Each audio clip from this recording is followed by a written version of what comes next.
स्वागत है आप सबका हमारी यूट्यूब चैनल हिंदी ज्ञान श्रृंखला में। जैसा कि कल के वीडियो में हम लोगों ने जो है कबीर की कवि रूप पे और उनके उलटवासियों पे विशेष रूप से चर्चा की। भाषा पर भी चर्चा करना था, लेकिन वीडियो बहुत ज्यादा लंबा जा रहा था, इसलिए हमने सोचा कि भाषा को पार्ट 2 में लेकर के आए। तो आज भाषा पर ही, कबीर की भाषा के विषय पर ही विस्तृत चर्चा होगी। आइए शुरू करते हैं। अगर कबीर की भाषा के संबंध में देखें तो श्याम सुंदर दास जी ने कबीर की भाषा को जो है पंचमेल खिचड़ी कहा है, रामचंद्र शुक्ल ने सदुक्कड़ी कहा है, और हजारी प्रसाद द्विवेदी जी कबीर दास जी को भाषा का डिक्टेटर मानते हैं। कहने का तात्पर्य यह है कि कबीर के संबंध में, अगर भाषा के संबंध में विचार किया जाए तो कुछ भी निश्चित रूप से कह पाना आसान नहीं है। इसका मुख्य कारण यह है कि कबीर दास जी जो थे वो पढ़े लिखे नहीं थे, इसलिए उनकी वाणी जो है वो स्वयं उन्होंने लिपिबद्ध किया नहीं, अपनी वाणी को उन्होंने स्वयं लिखा नहीं। तो जो उनके शिष्य थे वो जितने लोग लिखे उतने तरह से उनके भाषा का स्वरूप बदलता गया, क्योंकि सभी लोगों ने उसमें अपनी मातृभाषा और अपनी वाणी को ही के रूप में उनके वाणी को प्रस्तुत कर दिया। इसलिए उनके भाषा का जो है वो कोई निश्चित स्वरूप नहीं उभर करके आता है। तरह तरह की उनमें जो परिवर्तन दिखाई देते हैं। अगर एक उदाहरण से परिवर्तन आपको दिखाएं कि एक बीजक का एक उदाहरण हम लेते हैं। कबीर के बीजक में लिखा हुआ है, फिरहु का फूले फूले, जब 10 मास अवधो मुँह होते, सो दिन काहे भूले। अगर इसी पंक्तियों को देखें तो आदि ग्रंथ में लिखा हुआ है, काहे भैया फिरते फुलिया फुलिया, जब 10 मास उरध मुँह रहना, सो दिन कैसे भूलिया। और यही पंक्तियां जब कबीर ग्रंथावली में आती हैं तो उसका स्वरूप और अलग हो जाता है। कबीर ग्रंथावली में लिखा हुआ है, फिरत कत फुलियो फुलियो फुलियो, जब 10 मास उरध मुखी होते, सो दिन काहे भूलियो। देखिए इस प्रकार इनकी भाषा जो है वो जितने लोगों ने अपने तरीके से लिखा और अपनी भाषा को उसमें मिश्रित करके उसके स्वरूप को परिवर्तित कर दिया। मुख्य तथ्य यह है कि यह देखिए निर्विवाद रूप से सिद्ध होता है कि कबीर की भाषा का मूल रूप सुरक्षित नहीं रह गया। कबीर का काव्य जो है, जितने भी कबीर के काव्य के संग्रह करता हुए लिपिकार हुए, उन लोगों ने मनमाने ढंग से उसमें परिवर्तन कर दिया। तो ये है कबीर की भाषा का जो मुख्य स्वरूप है कि उसमें क्यों परिवर्तन हो गया और क्यों ये अलग अलग रूपों में प्राप्त होता है। अगर कबीर की भाषा के संबंध में विद्वानों के मत देखें तो कबीर बीजक के टीकाकार जो हैं वे मानते हैं कि कबीर की भाषा जो है वो ठेठ प्राचीन पूर्वी माना है कबीर की भाषा को। अगर राम कुमार वर्मा की बात करें तो उन्होंने कबीर ग्रंथावली की भाषा में पंजाबीपन अधिक बताया है। डॉक्टर श्याम सुंदर दास का कथन है कि कबीर ग्रंथावली की भाषा पंचमेल खिचड़ी है। इसी प्रकार डॉक्टर बाबूराम सक्सेना कहते हैं कि कबीर अवधि के प्रथम संत कवि हैं। डॉक्टर सुनीत कुमार चटर्जी के अनुसार देखा जाए तो कबीर की रचना में हमें मुख्यतः ब्रज भाषा मिलती है, लेकिन उसमें कोसली या पूर्वी हिंदी का कुछ कुछ मेल पाया जाता है और खड़ी बोली का रूप भी यथेष्ट परिमण्य मिलता है। मतलब मुख्य रूप से उसका भी प्रमाण इसमें मिलता है। ये थे सुनीत कुमार चटर्जी जी के विचार। अगर देखा जाए तो इन सबको मिला करके अगर देखा जाए तो मुख्य रूप से जो तथ्य निकलता हो यही है कि कबीर की भाषा का कोई भी एक निश्चित स्वरूप हमारे सामने उपस्थित नहीं होता है। इनकी भाषा में बहुत सारी बोलियां और बहुत सारे भाषाओं का मिश्रण मिलता है।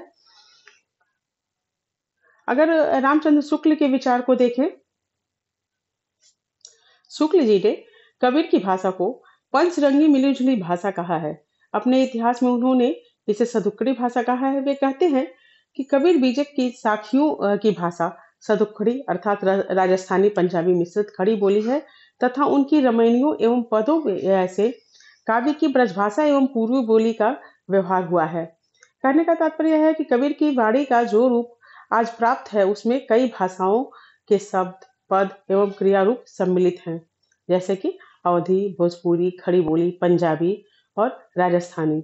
इन सभी भाषाओं का जो मिश्रित रूप है वो उनकी वाणी में विद्यमान है। इसीलिए इनकी जो भाषा है उसको वे सदुक्कड़ी भाषा कहना अधिक उचित मानते हैं। देखते हैं, अगर कबीर की भाषा के विभिन्न रूपों के बारे में चर्चा करें और उसके उदाहरण के बारे में देखें, तो आचार्य परशुराम चतुर्वेदी के अनुसार कबीर की भाषा के विभिन्न रूप मिलते हैं। इन्होंने कुछ उदाहरण दिए हैं, जैसे अवधि में देखें तो तैसे नटत मैं दुख पाया। भोजपुरी में अगर देखा जाए तो दांत गेल मोर पान खात, केस गेल मोर गंग नहात। अगर ब्रजभाषा का उदाहरण देखें तो उसमें होगा अपन पाँव आपुन ही बिरयो। खड़ी बोली का अगर उदाहरण देखें तो यह मन चंचल चोर है, यह मन शुद्ध ठयार। इसी प्रकार अगर पंजाबी की बात करें तो लूण विलग्गा पाड़ी लैड़ विलग। राजस्थानी की अगर शब्दों के बारे में देखें, राजस्थानी के उदाहरण को, तो क्या जानो उस पीऊ को, कैसे रहे रंग। ये थी कुछ पंक्तियां जो अलग अलग भाषाओं में मिलते हैं, जो कबीर के काव्य में वो पंक्तियां कुछ थी उदाहरण रूप में। अब देखते हैं कि कबीर की भाषा की जो सामान्य प्रवृत्तियां थी उनके बारे में चर्चा करते हैं। तो कबीर की भाषा जो है उसमें पंजाबीपन अधिक है, इसी के साथ भोजपुरी के संज्ञा और क्रिया रूप प्रचुर मात्रा में इसमें मिलते हैं, और कहीं कहीं खड़ी बोली के अच्छे उदाहरण भी मिलते हैं। इनकी भाषा जो है वो अधिकतर विषय और भाव के अनुरूप होती है, और उसमें प्रांतीय भाषाओं का मेल रहता है। अत्यंत सरल और सीधी भाषा इनकी है, और इसमें सांकेतिकता, प्रतीकात्मकता और पारिभाषिकता अधिक दिखाई देती है। कुल मिलाकर के अगर कहा जाए तो इनकी जो भाषा है वो नियमों के पालन में बधी हुई नहीं है। किसी भी भाषा के नियमों का पालन इन्होंने नहीं किया, इसलिए इनकी भाषा किसी भी व्याकरणिक रूप से किसी भी व्याकरणिक नियम में बधी हुई नहीं है। इन्होंने अपनी भाषा में किसी भी नियमों का पालन नहीं किया है।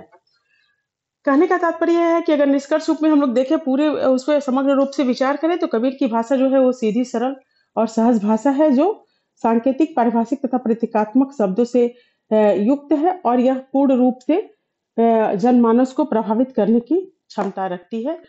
देखा जाए अगर तो इनकी समाज शक्ति और समाहार शक्ति जो है वो इनकी भाषा को और अधिक प्रभावशाली बना देती है, और इनकी भाषा जो है वो सहज सरल रूप में जनमानस के हृदय को प्रभावित करती है।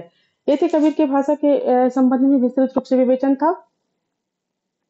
अब कल के सेशन में हम लोग कबीर दास जी के जो भी कबीर का जीवन काल है, और जो भी उनके साथी शब्द रामायणी के पे या काव्यात्मक विशेषताओं के आधार पर जितने भी बहुविकल्पीय प्रश्न बनते हैं, तो कल हम उस पर चर्चा करेंगे।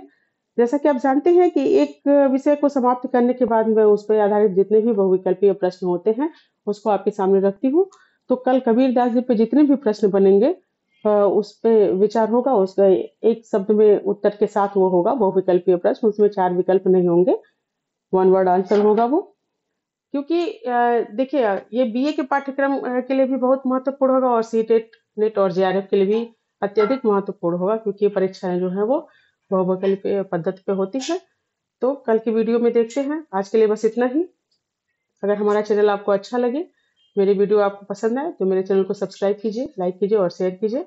और हाँ, कमेंट में अगर कुछ कमियां हो तो उसे अवश्य बताएं, और कुछ अगर आपके सुझाव हो तो उसे भी अवश्य बताएं।